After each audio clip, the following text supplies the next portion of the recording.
The tune that follows is one of our earliest. I think it was the second melody after Crestfallen that was written, and when it confirmed us as writers of this melodic style. And that one goes like this.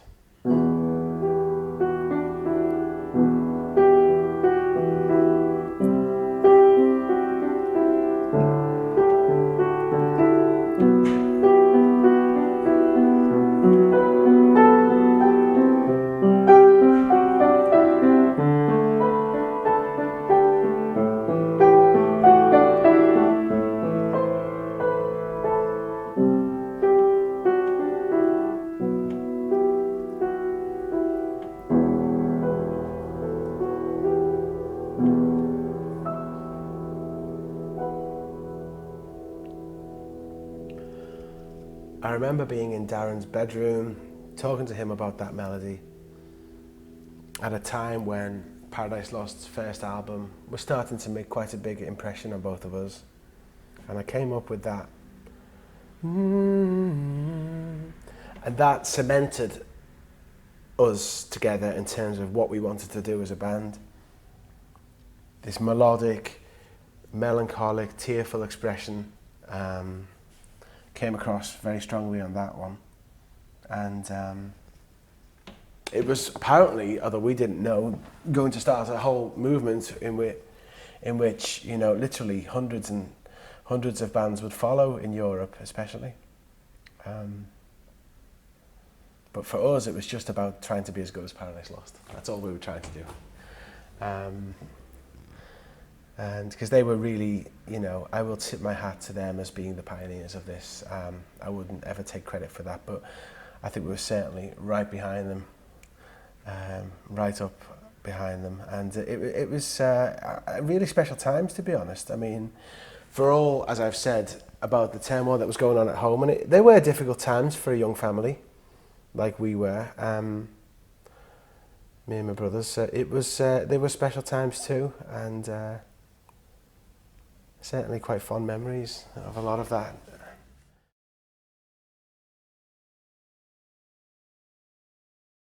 Following on from They Die is a track that we were very proud of back in the day, called Everwake. Now by this time we'd started to play in London, and I remember us playing the Dome in Tufnell Park, and Will Palmer and the boys were all there, John Piras and all of those guys. And this is the time where we were starting to connect with all of them.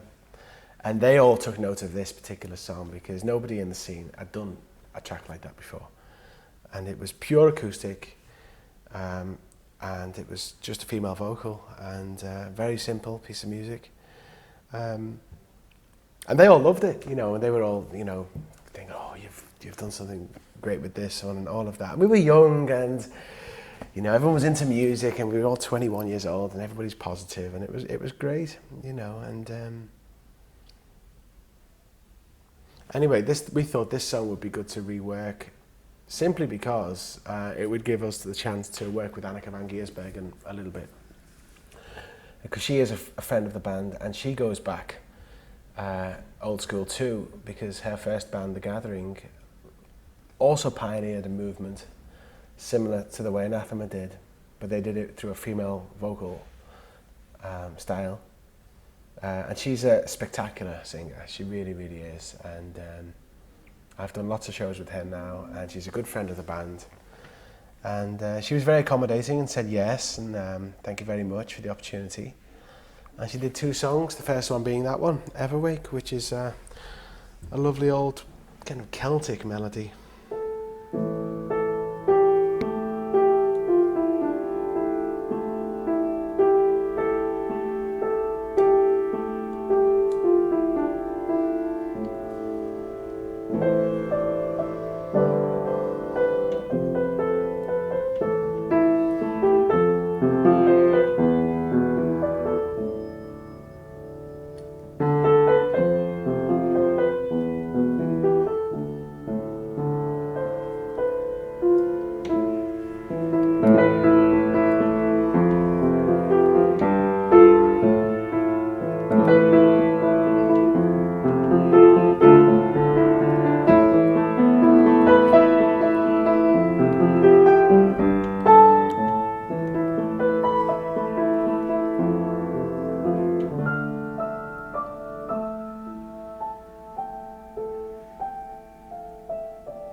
John Piras and Will Palmer and all those old guys from back in the day.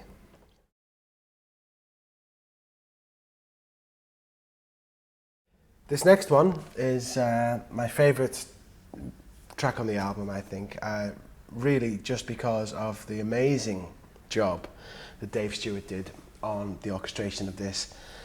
It's took what we do to a new level. To have a simple, very nice melody is one thing, but to have an orchestration and a score like Dave put together, it's transformed it to the realms of, well, to be honest, it wouldn't be out of place on a blockbuster film like Saving Private Ryan. That's how good it is. He's done an absolutely incredible job with the score. We kept it instrumental because the original was done in Pidgin French. There was a mistake in the translation, something we had to live down for quite a long time. What language is that? French? Oh, it's ancient French. I think that's how we got around it. We told them it was ancient French. It wasn't, that we just made a mistake. Made several mistakes with the translation. That said, the melody always stood up, as I'm saying. A lot of these tunes were good. So we decided to rework it and give it an instrumental piano to Dave Stewart. And he came back with the most incredible thing that I think one of the best things we've ever done. And the original melody goes like this.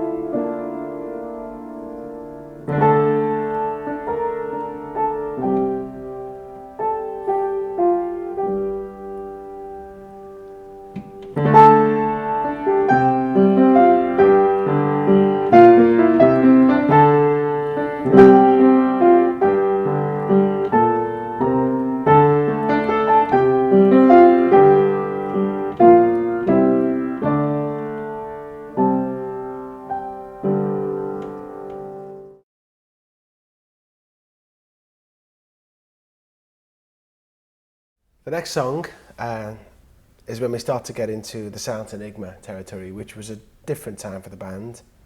We had Vincent Cavanagh singing full-time for the group by this time. And again, this was a song that was quite well done originally, and we didn't have to change a great deal. The only thing we thought we would do is give it to Annika and see how she would sound. And it turned out to improve the song a great deal, because she is, as I've said, a very, very, very good singer. And so what we then did was to expand the music and try to play with the song and get some strange elements in there to just remake it. And it worked. And let me see how this went now. It was it's a guitar piece, so not something I normally play on a piano, so this might be a first. I'm thinking of the guitar strings and seeing where the notes are.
That is what we call a very loose interpretation of a guitar piece that's on the record called Alone.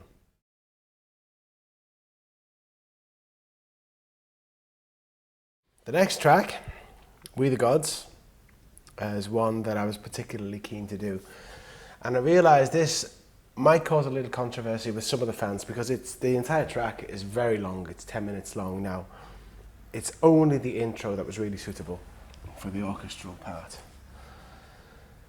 The second half of the song just really wasn't what I had in mind, so I hope people will forgive me for only choosing the first 3 minutes of this track, but it's one of the nicest melodies we ever had, and always loved it very much, so I'm going to play it in its entirety here.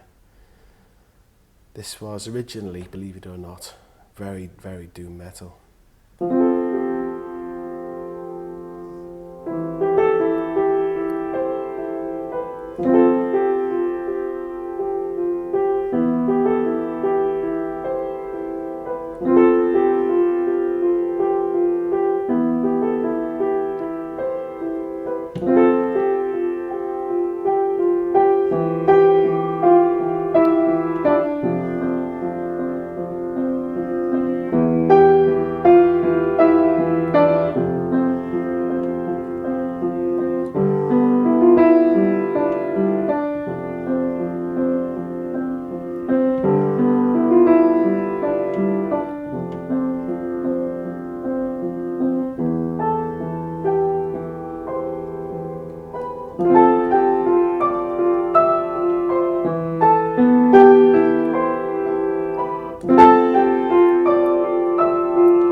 Again, something that Dave Stewart did remarkably well with.